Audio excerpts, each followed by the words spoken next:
గౌరవించకపోతే దాని ప్రభావం ఎలా ఉంటుందో చూపించడానికి వచ్చేస్తున్నారు చమ్మక్ చంద్ర along with his team. So let's welcome them. ప్రతి మనిషి సంతోషం కోసం దేశాలు తిరుగుతున్నాడు. అదే మన సూపర్ మార్కెట్ లో వస్తువు ఎక్కడ పడితే అక్కడ దొరకడానికి. సంతోషం దొరకాలంటే మన నిర్ణయాన్ని బట్టి ఉంటుంది. చాలా మంది మగాళ్ళు చెడు నిర్ణయం తీసుకొని ఉన్న సంతోషాన్ని పోగొట్టుకుంటున్నారు. చాలా మంది మగాళ్ళు డేంజర్ జోన్ లో ఉన్నారు. అది నాకు తెలుసు. ఇక్కడ ఉన్న చాలా మంది ఒకరి ముఖంలో కళ లేదు, ఒకరి ముఖంలో నవ్వు లేదు. మీ అందరికి దండం పెడతా. చెడు నిర్ణయాలు తీసుకొని ప్రాణాల మీదకి తెచ్చుకోకండి. నేను చెప్పేది మీకు కన్ఫ్యూజన్ గా ఉండొచ్చు, కానీ నాకు మాత్రం క్లారిటీగా ఉంది.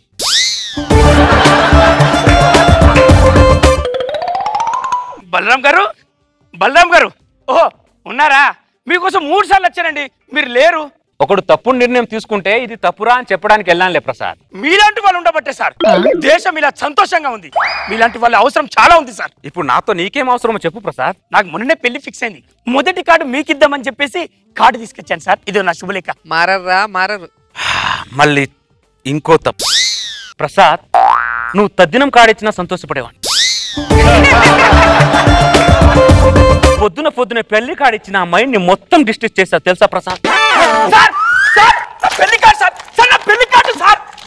ఏంటి ప్రసాద్ పెళ్లి? ఒకరిని చూసి ఒకరు ఎందుకు ప్రసాద్ తప్పుడు నిర్ణయాలు తీసుకుంటున్నారు మీరు? ఎంతమందిని సరి చేసుకోవాలి ప్రసాద్? నేను ఎంతమంది? నేను లోక కళ్యాణం కోసం ఏమన్నా పుట్టానా ప్రసాద్? నేనేమన్నా సార్ పెళ్లి చేసుకోవడం అంత తప్ప సార్? తప్పు అంటావేంటి ప్రసాద్? అదో పెద్ద ప్రమాదం ప్రసాద్. దానికి ప్రథమ చికిత్స కూడా లేదు ప్రసాద్. లేదు. దేశంలో నేను ఒక్కరిని పెళ్లి చేసుకున్నాను సార్. అందరూ చేసే పని ప్రసాద్. ఒకరిని చూసి నిర్ణయాలు తప్పుడు నిర్ణయాలు తీసుకుంటున్నారు ప్రసాద్. చంద్రుడిని చూడాలనుకుంటే సాయంత్రం దాకా వెయిట్ చేస్తే సరిపోతుంది ప్రసాద్. చంద్రమండలానికి వెళ్ళి చంద్రుడిని చూస్తా అంటావేంటి ప్రసాద్? ఈత నేర్చుకోవాలంటే స్విమ్మింగ్ పూల్ లో నేర్చుకుంటే సరిపోతుంది ప్రసాద్. సముద్రంలో ఈత నేర్చుకుంటా అంటావేంటి ప్రసాద్? చస్తావురా, ఆ సుడిగుండంలో కొట్టుకుపోతావు, ఆ అలల్లో ఎగిరిపోతావురా ప్రసాద్. మీరు ఎన్ని చెప్పండి సార్, నాకు పెళ్లి కావాలి సార్. అడుగు ఈ సిగ్గులేని జనాన్ని, అగ్నితోటి కడుగు ఈ సమాజ జీవోత్సవాన్ని. మారదు లోకం, మారదు కాలం, దేవుడు దిగిరాని ఎవ్వరు ఏమైపోని. మారదు లోకం, మారదు కాలం. ఎవరు సార్ అతను? సీతారామ శాస్త్రి గారు. ఆయనకి వచ్చారు. నేను మాటలతో చెప్తే ఆయన పాటలతో చెప్తాడు. ఆయన కూడా నాలాగే సంఘ సంస్థకర్త ప్రసాద్. ఇప్పుడు నీకేమైనా అర్థమైందా? నాకేం అర్థం కాలేదు. అయినా ఏం అర్థాల్సిన అవసరం లేదు సార్. నేను పెళ్లి చేసుకుంటాను సార్. కూర్చో ప్రసాద్. Thank you sir. కొన్ని మంచిలు తెచ్చేయండి. ఇస్తున్నా. కన్ఫ్యూజ్ చేసి పడేసి ఇదేంటి సార్ తాళతో కట్టేస్తున్నారు? మాటలతో చెప్పని వినకపోతే తాళతో కట్టే చెప్తాను ప్రసాద్. ఇలా చేస్తే ఎవడు ఊరుకోడు సార్. ఏంట్రా నువ్వు ఊరుకునేది? వీళ్ళిద్దరు ఎలా ఊరుకున్నారా? ఇలాగే తప్పుడు నిర్ణయం పెళ్లి అని తప్పుడు నిర్ణయాలు తీసుకున్నారు. దరిద్రులు ఇద్దరిని కట్టిపడేసా. ఈ దరిద్రుడి పేరు వాత్సల్య. పుట్టడమే గోల్డ్ స్పూన్ తో పుట్టాడు.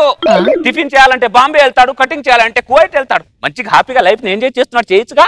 పెళ్లి అని చిన్న తప్పుడు ఆలోచన వచ్చింది, తీసుకొచ్చి ఇక్కడ కట్టిపడేశాను దరిద్రుడిని. నాకు పెళ్లి కావాలి.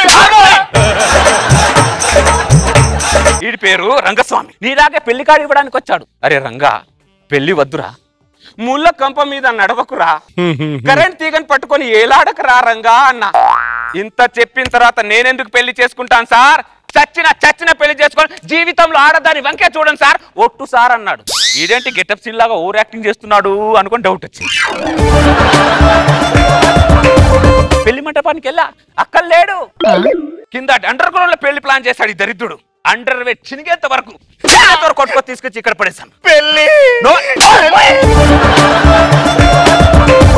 మీరు పెళ్లి ఎందుకు చేసుకోవాలనుకుంటున్నారో, మనకు పెళ్ళాలి ఎంత వరకు అవసరమో చెప్పండి రా. పిల్లలు అవసరం అంటారేంటి సార్? పిల్లలు అవసరము అంతే. పిల్లలు అవసరమా?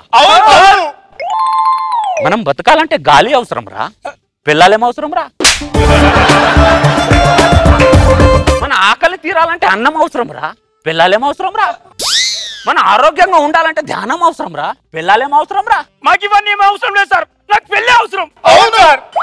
దిగ్గదీసి అడుగు ఈ సిగ్గులేని జనాన్ని, అగ్నితోటి కడుగు ఈ సమాజ జీవోత్సవాన్ని. మారదు లోకం, మారదు కాలం, దేవుడు దిగిరాని ఎవ్వరు ఏమైపోని మారదు లోకం మారదు కాలం. శాస్త్రి గారు సార్ ఇంత వైలెన్స్ అయ్యాడు. పెళ్ళైన తర్వాత దీనికంటే వైలెన్స్ ఉంటుందిరా. అర్థం చేసుకోండిరా. ఎందుకురా తప్పుడు నిర్ణయాలు తీసుకుంటున్నారు? అరే పెళ్ళాం అనేది ప్రపంచంలోనే క్వశ్చన్ మార్క్ రా. పెళ్ళాం అనేది లిపిలేని లాంగ్వేజ్ రా. దాన్ని ఎలా చదువుతారో నువ్వు?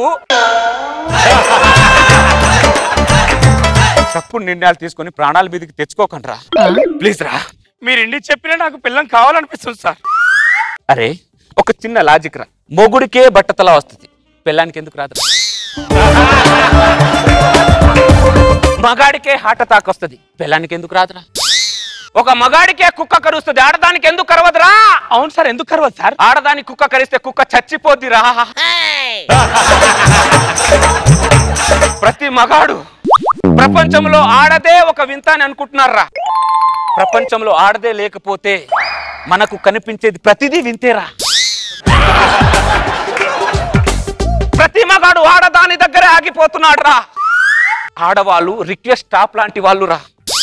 ఇన్ని రోజులు వాళ్ళ దగ్గర ఆడింది చాలరా. ఇకనైనా వెళ్ళుకుందాం రా, ఇకనైనా ముందుకెళ్దాం రా. అర్థం చేసుకోండి రా ప్లీజ్ రా. సార్ మీరు ఎన్ని చెప్పినా నాకు పిల్లం కావాలనిపిస్తుంది సార్.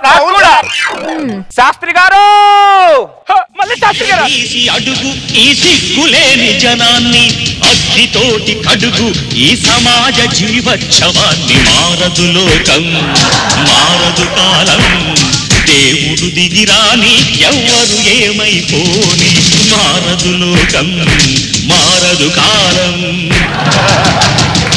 శాస్త్రి గారు సార్ ఇలా కొడుతున్నారు.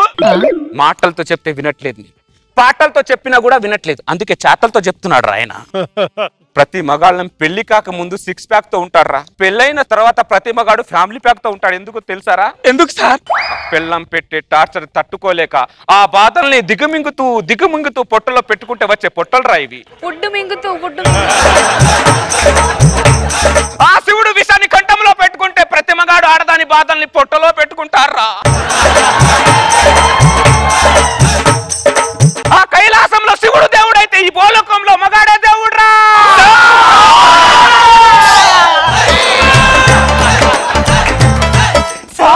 కాపాడారు సార్. సత్యంలో ధర్మంలో తాళపత్ర గంధాల్లో కూడా లేని చెప్పారు సార్. సార్ సంసారం అని రంపులో పడి రంపంతో కొసుకొని చచ్చిపోయాం కదా సార్. చచ్చిపోయే వాళ్ళం సార్. ఈ రోజు మీరు లేకపోతే అదే పని జరిగేది సార్. బయటికి వచ్చారుగా, ఇప్పుడు చెప్పండి రా, మనకు పెళ్ళాలు ఎంత వరకు అవసరం? పిల్లలు అవసరం ఏంటి సార్ మనకు? అరే మనకు శాలరీ వచ్చే టైంకు లైఫ్ లోకి ఎంటర్ అవుతారు, వాళ్ళు మనకు అవసరమా సార్? వీధిలైట్ల కింద ఉన్నప్పుడు రారు, శాలరీ వచ్చిన తర్వాత వస్తారు సార్. కాలేజీ ఫీజులు కట్టడానికి ముందు ఎవరు రారు సార్. వెరీ గుడ్ రా. నాకు ఒక ప్రతిజ్ఞ చేయండి సార్. మీరు అడిగితే పానాలు ఇస్తాం సార్. అతికేంది ఇక్కడ నుంచి ఆడదాని వంక చూడమని, ఆడదాని మాటకు లొంగమని, ఆడదాని ఒప్పు సొంపుకులో పడమని, మగాడి గౌరవాన్ని కాపాడతామని ఆడదాని మీద ఒట్టేసి ప్రతిజ్ఞ చేస్తున్నాం. సంఘ సంస్కర్త మీరు పిల్లలు లేని ఒక లోకాన్ని సృష్టించండి సార్. ఆ పనిలోనే ఉన్నాను రా. ఆ పనిలోనే ఉన్నా. Thank you sir. ఆ పనిలోనే ఉన్నా. Very good. ఏమండి ఏమే నువ్వు ఎప్పుడు వచ్చావే? ఇప్పుడే వచ్చాను. ఏంటే 10 రోజులు నన్ను వదిలేసి వెళ్ళిపోతే నేను ఎలా ఉండాలి? గుద్దుతా. ఇంకెప్పుడు ఫోన్లేండి. పోతే ఇంకా గుద్దుతా. ఎవరు సార్ ఈ ఆడది? మర్యాద. ఎవరు ఆవిడ? మా ఆవిడ. అంటే మీకు పెళ్ళైందా? 10 సంవత్సరాలు అయింది. మరి ఇందాక పిల్లం ఎంత అవసరం అని అడిగారు. పిల్లలు అవసరం రా. పిల్లలు లేకపోతే ఎలా బతుకుతావురా నువ్వు? రే దేశానికి రైతు వెన్నముక్క అయితే మగాడికి వెన్నముక్క ఆడదిరా. పట్టా లేకుండా అయినా రైలు వెళ్ళొచ్చేమో గాని ఆడది లేకుండా మగాడు ముందుకు వెళ్ళలేడురా. ఆడదనేది మగాడికి ఒక పెట్రోల్ లాంటిదిరా. మీరేంటి సార్ ప్లేట్ ఫిరాయించారు? మరి ఫిరాయించరా? రోజు పొద్దు నుంచి సాయంత్రం వరకు నా ఇంటి నుంచి చక్కర కొడతారు. బలరాం గారు నమస్కారం, ఎప్పుడైనా నమస్కారం పెట్టారా నాకు మీరు? నమస్కారం పెట్టకపోతే ఇంత చేస్తారా? మరి చేయరా? చేయరా? అట్టే అనరా నేను. అర్థమైందా? రే పెద్దవాళ్ళని గౌరవించడం ఒక సంస్కారం. ప్రతి నమస్కారం వెనకాల ఒక సంస్కారం ఉంటుంది. సంస్కారం లేని వాడు సంసారం దేనికి పనికొస్తాడా? సచ్చినా కొడతారా?